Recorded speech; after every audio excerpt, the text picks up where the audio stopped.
صحابہ کرام ایسے تھے، ان کو دنیا کی فکر نہیں تھی، اپنی آخرت کی فکر تھی۔ جو صحابہ کرام نئے نئے مسلمان ہو جاتے تھے، آپ صلی اللہ علیہ وسلم ان کے تالیف قلبی کے لیے ان سے محبت فرمایا کرتے تھے۔ ایک صحابی آپ صلی اللہ تعالی علیہ وسلم کی خدمت اقدس میں حاضر ہوئے اور وہ نئے نئے مسلمان ہوئے تھے۔ آپ صلی اللہ تعالی علیہ وسلم کے پاس آ کر کہنے لگے، اللہ کے حبیب صلی اللہ تعالی علیہ وسلم، میرا جو باغ ہے اس باغ کے پاس ایک دوسرے صحابی جو بوڑھے ہو چکے ہیں ان کا باغ ہے، اور ان کے باغ کے 10 درخت ایسے ہیں جو میرے باغ میں آڑے آتے ہیں۔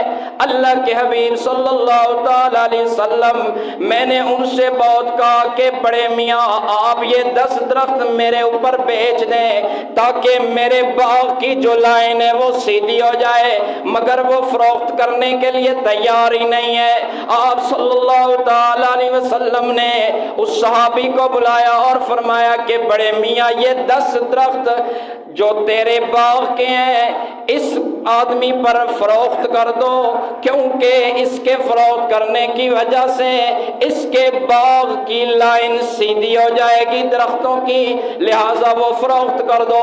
وہ بڑا میاں آگے سے کہنے لگا، اللہ کے حبیب صلی اللہ تعالی علیہ وسلم، یہ آپ کا حکم ہے یا آپ کا مشورہ ہے؟ آپ صلی اللہ تعالی علیہ وسلم نے فرمایا، میرا حکم نہیں ہے بلکہ میرا مشورہ ہے، تمہیں اختیار ہے فیصلے کا۔ وہ صحابی کہنے لگا، اللہ کے حبیب صلی اللہ علیہ وسلم میں نہیں بیچنا چاہتا۔ آپ صلی اللہ تعالی علیہ وسلم نے پھر فرمایا، اچھا اگر اس پہ نہیں بیچنا چاہتے میرے اوپر بیچ دو، میں اسے خریدنا چاہتا ہوں۔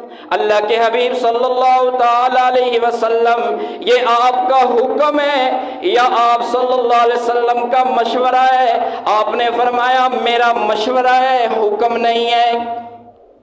وہ کہنے لگا، اللہ کے حبیب صلی اللہ علیہ وسلم آپ پر بھی میں نہیں بیچنا چاہتا۔ یہ بات ہو لینے کے بعد وہ صحابی اٹھا اور اپنے گھر کی طرف روانہ ہونا چاہتا تھا۔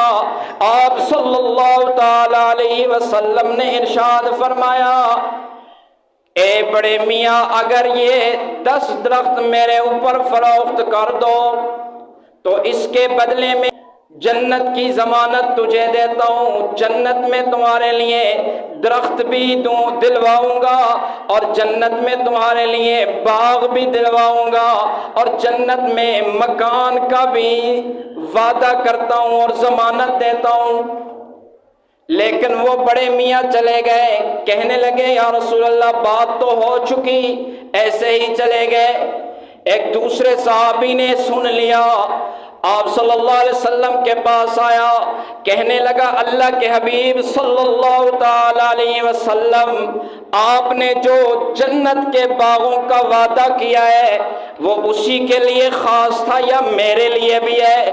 آپ صلی اللہ علیہ وسلم نے فرمایا، تیرے لیے بھی ہے۔ اور یہ صحابی قباء کے اندر ایسے باغ کا مالک تھا جو 1000 درختوں پر مشتمل تھی۔ یہ صحابی فوراً اٹھا اور اس بڑے میاں کے پاس پہنچ گیا۔ الیک سلیک ہو لینے کے بعد اس نے کہا کہ آپ مجھے جانتے ہیں؟ بڑے میاں نے کہا، میں تو آپ کو نہیں پہچانتا۔ کہ جی میں قباء سے آیا ہوں اور قباء میں جو 1000 درختوں کے باغ کا مالک ہے وہ میں ہوں۔ اچھا، آپ کی تو بڑی تعریفیں سنی ہوئی ہیں، بڑی شہرت ہے آپ کی، آپ کے باغ کی بڑی شہرت ہے، آپ کے باغ کی کھجوریں بھی اعلیٰ پائے کی ہیں اور بڑی شہرت ہے۔ اچھا، تو نے اس باغ کی شہرت سنی ہوئی ہے؟ جی ہاں، میں نے اس باغ کی شہرت سنی ہوئی ہے۔ وہ صحابی کہنے لگا بڑے میاں میں تجھ سے ایک سودا کرنے کے لیے آیا ہوں۔ کیا سودا؟ فرمایا کہ جس باغ کا میں مالک ہوں، 1000 درختوں کا باغ، وہ 1000 درختوں کا باغ میں تجھے 10 درختوں کے عوض میں دینا چاہتا ہوں۔ یہ 10 درخت جو تیرے باغ میں ہے یہ مجھے دے دے، اور وہ جو میرے باغ میں 1000 درخت ہیں وہ تو لے لے۔ بڑے میاں کی آنکھیں خوشی سے چمکنے لگی، کہنے لگا ٹھیک ہے میں سودا کرتا ہوں۔ سودا کر لیا۔ صحابی بڑی خوشی کے ساتھ آپ صلی اللہ تعالی علیہ وسلم کی خدمت میں آیا اور آ کر کہنے لگا اللہ کے حبیب صلی اللہ تعالی علیہ وسلم میں سودا کر کے آیا ہوں۔ اللہ کے حبیب وہ 10 درخت جو میں نے خرید لیے ہیں 1000 درختوں کے عوض میں آپ صلی اللہ علیہ وسلم کی خدمت میں پیش کرتا ہوں۔ آپ صلی اللہ علیہ وسلم نے اس سے جنت میں باغ اور مکان کا وعدہ کر لیا۔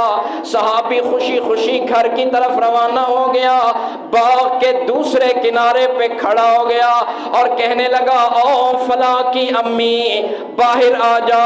اس کی بیوی اپنے گھر میں باہر آئی اور کہنے لگی کہ تو باغ کے اندر کیوں داخل نہیں ہوتا، دور سے کیوں پکارتا ہے، دور سے کیوں آوازیں اور صدائیں لگاتا ہے۔ وہ صحابی کہنے لگا کہ میں نے یہ باغ اللہ کے لیے بیچ دیا، اللہ کے لیے فروخت کر دیا، اللہ کے ساتھ میں نے ایک وعدہ کر لیا، سودا کر لیا اور جنت کے عوض میں یہ میں نے فروخت کر ڈالا۔ اللہ کریم کے حبیب صلی اللہ تعالی علیہ وسلم اس کے بدلے میں جنت میں مجھے باغ دلوائیں گے۔ وہ عورت خوشی سے پھولے نہیں سما رہی تھی اور وہ مسرور ہو گئی، کہنے لگی میری جان آپ پر فدا ہو، زندگی میں آپ نے بہت ہی اچھا سودا کر لیا۔ وہ بیوی اپنے بچوں کو اور سامان کو لے کر باہر آ گئی۔ وہ صحابی رسول کی بیوی تھی اور صحابیہ تھی۔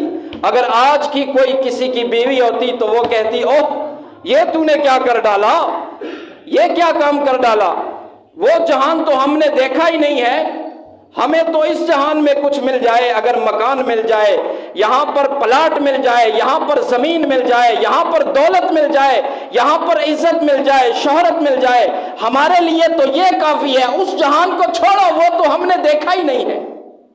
آج کی عورتیں اپنے شوہروں کو مشورہ دیتی ہیں ان بچوں کو کانوینٹ میں داخل کر دو، سکول اور یونیورسٹیوں میں داخل کر دو، دنیا کی تعلیم دلواؤ، دنیا کے فنون سکھاؤ، دنیا میں کیا کریں گے؟ انہیں اپنی اولاد کی فکر نہیں کہ یہ میرا بچہ یہ آخرت میں کیا کرے گا، یہ آخرت کے لیے کیا کرے گا۔ اگر وہی بچہ کسی مدرسے میں جائے گا تو مدرسے میں وہ صرف 1 گھنٹے کے لیے جائے گا، آدھے گھنٹے کے لیے جائے گا، لیکن یہی بچہ اس کی ماں اسے کانوینٹ میں داخل کرے گی، وہاں پر 15,000 20,000 روپیہ دلوائے گی اور پھر اس کے لیے بعد میں ٹیوشن بھی رکھے گی، 5-10 ہزار پہ ٹیوشن بھی رکھے گی۔ لیکن مدرسے کے لیے صرف آدھا گھنٹہ 1 گھنٹہ کہ بھائی آخرت کے لیے کتنا وقت ہے ہمارے پاس، آدھا گھنٹہ۔ بچہ آدھا گھنٹے میں کیا سیکھے گا؟